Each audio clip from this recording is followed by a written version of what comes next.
பெந்தகோஸ்தே பேரொளி இம்மாத இதழை வாசித்து இயேசுவை போல் மாற வாஞ்சியுங்கள். இளைஞர் பகுதி. ஒளித்துக்கொள்ள இடம் உண்டோ? கூகுள் மேன் என்னும் பெயர் கொண்ட வியாபாரி ஒருவன் ஸ்வீடன் தேசத்தின் தலைநகராகிய ஸ்டாக்ஹோமில் வசித்து வந்தான். ஒரு குறிப்பிட்ட வங்கியாளருடன் சேர்ந்து வியாபாரம் செய்வதற்கான முன்னேற்பாடுகளை அவன் செய்தான். தொலைபேசியில் அவர்கள் இருவரும் பலமுறை கலந்தாலோசித்து தங்கள் வியாபார விஷயங்களை ஒழுங்குபடுத்தி ஒரு முடிவுக்கு வந்தனர். வியாபாரமும் துவங்கியது. மாதங்கள் பல கடந்து சென்றன. ஆனால் அந்த வியாபாரத்தில் கூகுள் மேன் எதிர்பார்த்த லாபம் அவனுக்கு கிடைக்கவில்லை. ஆகவே அவன் அந்த வங்கியாளருடன் தான் செய்திருந்த வியாபார ஒப்பந்தங்களில் நின்று நழுவிவிட விரும்பினான். வங்கியாளருடன் தனக்கிருந்த கணக்குகளை சட்ட ரீதியாக முடித்து நியாயமான முறையில் அவருக்கு செலுத்தி தீர்க்க வேண்டிய தொகையை செலுத்தி தீர்ப்பதற்கு அவன் முன்வரவில்லை. இதன் நிமித்தம் வங்கியாளர் அவன் மீது வழக்கு தொடர்ந்தார். வழக்கு நீதிமன்ற விசாரணைக்கு வந்தது. எழுத்து வடிவில் எந்த ஒரு பிணையத்தையும் தன்னிடமிருந்து வங்கி பெற்றுக்கொள்ளவில்லை என்றும், இப்படி வணிக செயல்பாடுகள் எதுவும் நடைபெறவில்லை என்றும், அவ்விதம் நடைபெற்றன என்பதை நிரூபிப்பதற்கான யாதொரு ஆதாரமும் இல்லை என்றும் அந்த வியாபாரி நீதிபதியின் முன்பாக வலியுறுத்தி சொல்லிக் கொண்டே இருந்தான். ஆயினும் ஒரு குறிப்பிட்ட விசாரணை நாளன்று எவரும் மறுக்க முடியாத சரியானதொரு அத்தாட்சி வங்கியாளரால் அந்த நீதிமன்றத்திற்கு கொண்டு வரப்பட்டது. அது என்ன தெரியுமா? அவரது வங்கியின் தொலைபேசியானது அவ்விருவருக்கும் இடையே நடைபெற்ற வியாபார கலந்துரையாடல்கள் அனைத்தையும் தேதி, நேரம் ஆகியவற்றுடன் துல்லியமாக பதிவு செய்து வைத்திருந்தது. அந்த வழக்கு விசாரணையை பார்வையிடும்படி அங்கு குழுமியிருந்த மக்கள் திரளுக்கும் நீதிபதிக்கும் முன்பாக அனைவரும் கேட்கத்தக்க வண்ணம் ஒலிபெருக்கியின் வாயிலாக அது ஒளிபரப்பப்பட்டது. ஆம், உண்மை மறைந்திருக்கவில்லை. வியாபாரியே குற்றவாளி என்பது யாதொரு சந்தேகத்திற்கும் இடமின்றி சட்ட ரீதியாக நிரூபிக்கப்பட்டது. அவன் வெட்கி தலைகுனிந்து பேச்சற்று நின்றான். வங்கியாளருக்கு சாதகமாக தீர்ப்பும் வழங்கப்பட்டது. அருமை வாலிபனே, இந்நவீன யுகத்தில் ஆங்காங்கே பொருத்தப்பட்டுள்ள கண்காணிப்பு கருவிகள், சிசிடிவிஸ், அவ்விடங்களில் நடைபெறும் ஒவ்வொரு செயலையும் சகல புள்ளி விவரங்களுடனும் அந்தந்த வேளைகளிலேயே பதிவு செய்து விடுவதால் குற்றம் புரிந்தவர்கள் தப்பிக்கொள்ள வழியின்றி தவிக்கின்றனர் என்பது உலகறிந்த உண்மையாகும். இவைகளுக்கெல்லாம் மேலாக உலகிலுள்ள ஒவ்வொருவரின் நினைவுகளும் வார்த்தைகளும் கிரியைகளும் பரலோக அரசாங்கத்தினால் அமைதியாக பதிவு செய்யப்பட்டு வருகின்றன என்பதை நீ அறிவாயா? அவருடைய பார்வைக்கு மறையான சிருஷ்டி ஒன்றுமில்லை. சகலமும் அவனுடைய கண்களுக்கு முன்பாக நிர்வாணமாயும் வெளியரங்கமாயும் இருக்கிறது. அவருக்கே நாம் கணக்கு ஒப்பிக்க வேண்டும். நம்மில் ஒவ்வொருவனும் தேவனுக்கு கணக்கொப்புவிப்பான். எபிரேயர் 4:13, ரோமர் 14:12 என்று திருவசனம் கூறுகிறது. உன் நினைவுகள், வார்த்தைகள், செயல்கள் போன்ற அனைத்தும் பரலோக அரசாங்கத்தினால் மறைவாக பதிவு செய்யப்பட்டு வருகின்றன. அவை அனைத்திற்கும் மனித கண்களுக்கு புலப்படாத அதரிசனமானதோர் அத்தாட்சி இருக்கிறது. ஆகவே நீ போக்கு சொல்ல உனக்கு இடமில்லை.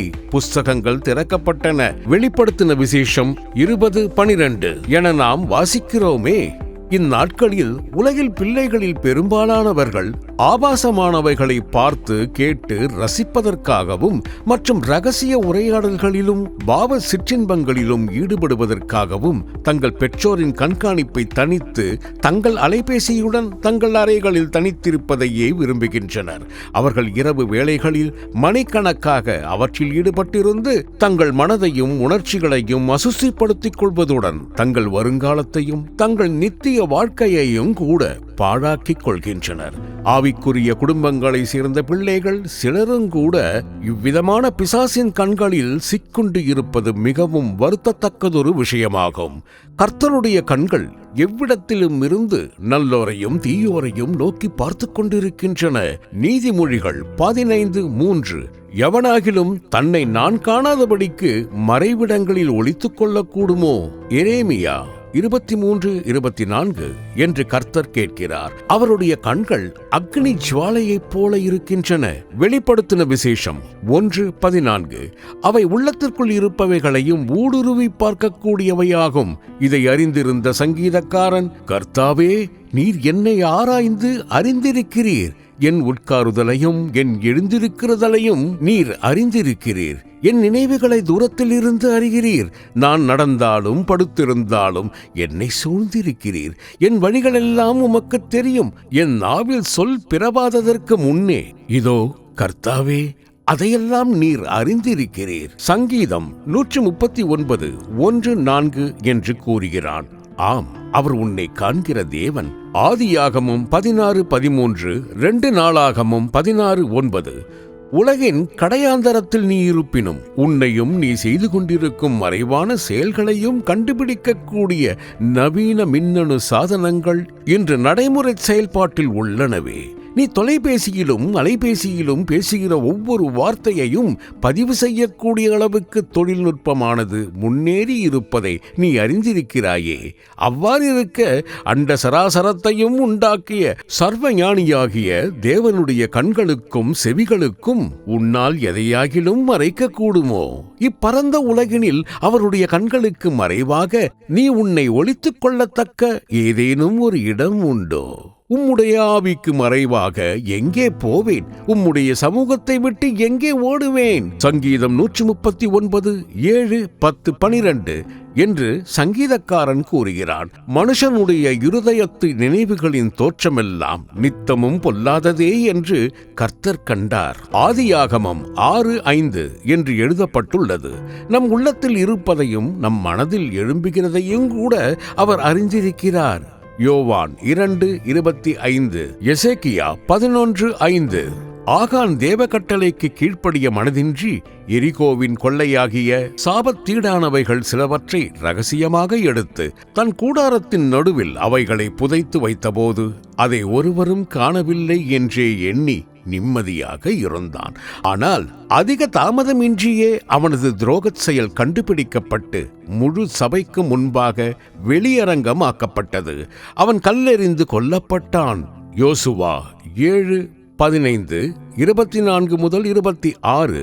நாபோத் பொய்க்குற்றம் சாட்டப்பட்டு தந்திரமாக கொலை செய்யப்பட்ட பின்னர் ராஜாவாகிய ஆகாப் அவனுடைய திராட்சை தோட்டத்தை எடுத்துக்கொள்ளும்படி போனபோது தீர்க்கதரிசியாகிய எலியா ஆகாபை சந்தித்து, நீ கொலை செய்ததும் எடுத்துக்கொண்டதும் இல்லையோ என்று கர்த்தர் சொல்லுகிறார் என்று அவனிடம் கூறினான். அதற்கு ஆகாப், என் பகைஞனே, என்னை கண்டுபிடித்தாயா என்று அவனை கேட்டான். 1 ராஜாக்கள் 21:18-20.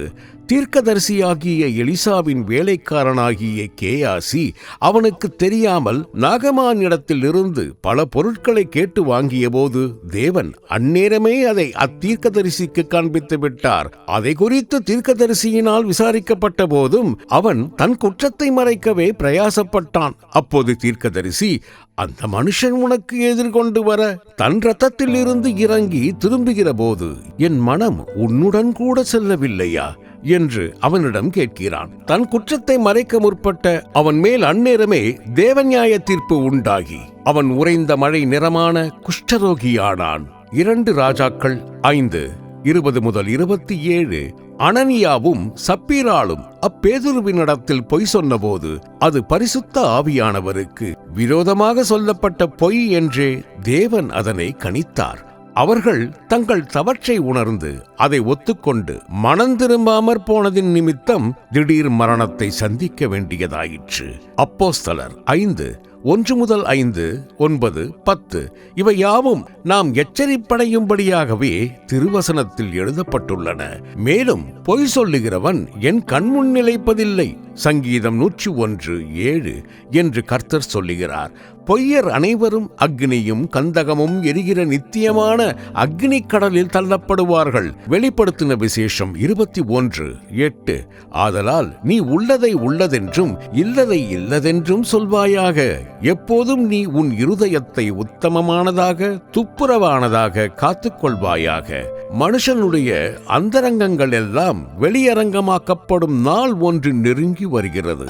எங்கள் அந்தரங்க பாவங்களை உமது முகத்தின் வெளிச்சத்தில் நிறுத்தினீர். சங்கீதம் 90:8 என்று எழுதப்பட்டுள்ளதே.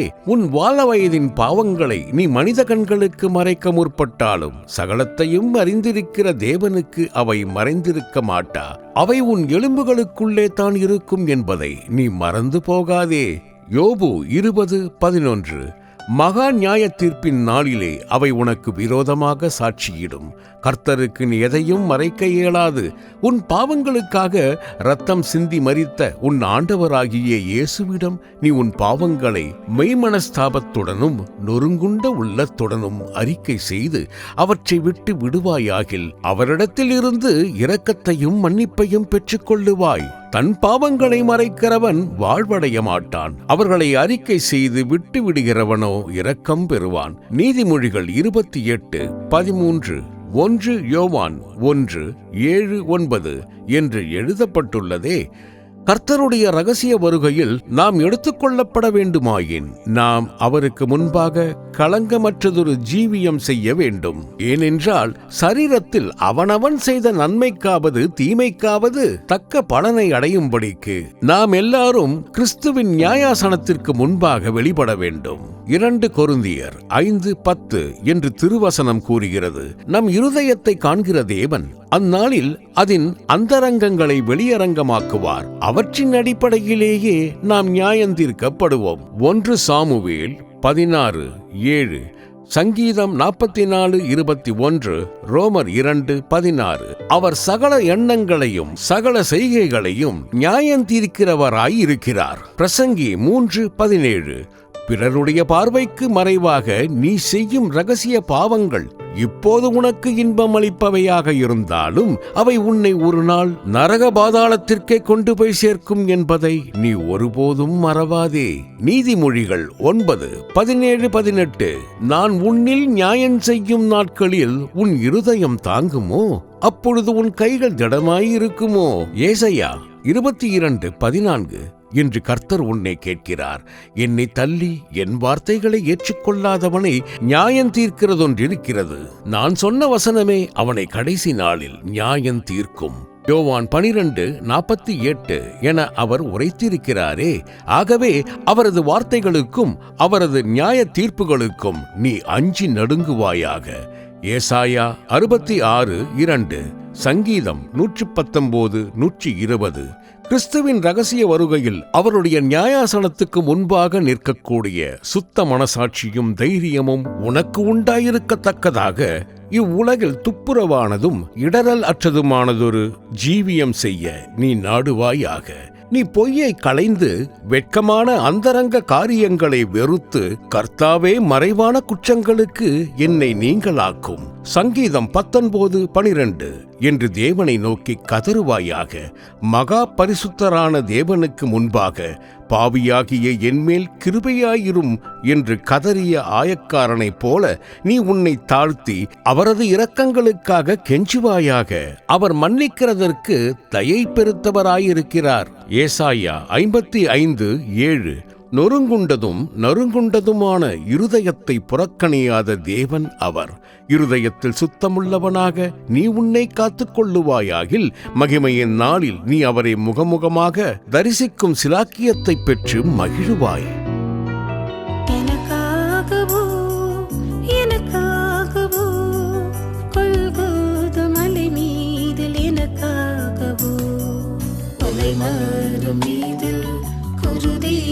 சிந்தி என் சாபம் போக்க ஜீவனை ஈந்தீர். என் வந்திற்காய் அர்ப்பணித்தீர். இயேசுவே என்னையும் ஏற்றுக்கொள்ளும். எனக்காகவோ கொல்கோதா மலை மீதில் எனக்காகவோ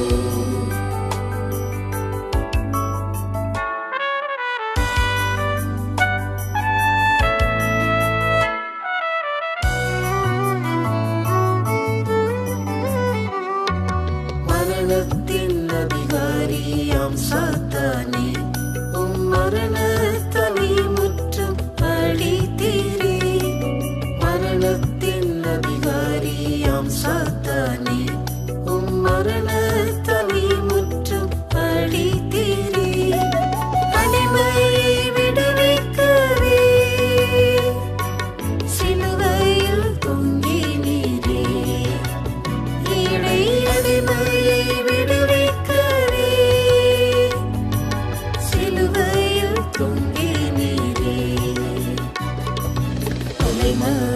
மீதில் குருதியும் சிந்தி என் சாபம் போக்க ஜீவனைந்தே இவ்வண்டிற்காய் அர்ப்பணித்தீர். இயேசுவே என்னையும் ஏற்றுக்கொள்ள